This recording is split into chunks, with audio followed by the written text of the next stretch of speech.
যেমন শখ তেমন প্রয়োজন। একটা মানুষের অনেক কিছুই শখ থাকে, আবার অনেক কিছুই প্রয়োজন থাকে।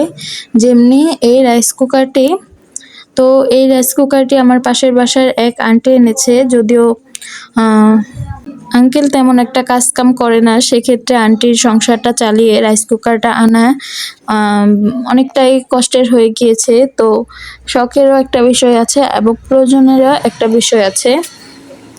তো দেখতে পাচ্ছেন এখানে সবাই খুশির সাথে রাইস কুকারটা ওপেন করতেছে, সবকিছু প্যাকেজিং থেকে খুলতেছে।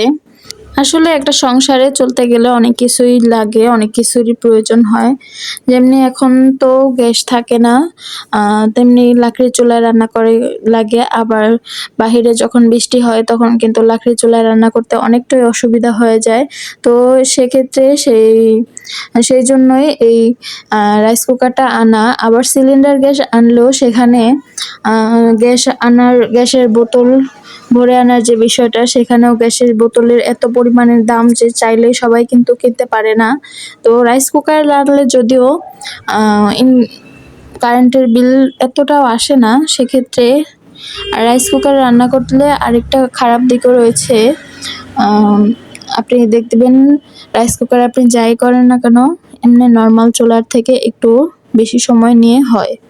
তো সেক্ষেত্রে আর কি ঠেকার কাজ চলে, যেটা বলতে গেলে বৃষ্টি টিষ্টি হলে সেক্ষেত্রে রান্না করতে পারবে। তো ইচ্ছা এবং প্রয়োজন সব মানুষেরই থাকে, সেটা মধ্যবিত্ত হোক বা নিম্নবিত্ত বা আম, উচ্চবিত্ত, যেই ঘরের হোক সবারই একটা প্রয়োজন বলে কথা থাকে। তো সেটাই হয়েছে, সেখানে আমিও গিয়েছিলাম রাইস কুকারটা কেনার সাথে। তো সবাই ভালো থাকবেন, আমার ভিডিওটাতে লাইক করবেন। আজকের ভিডিওটা এই পর্যন্তই।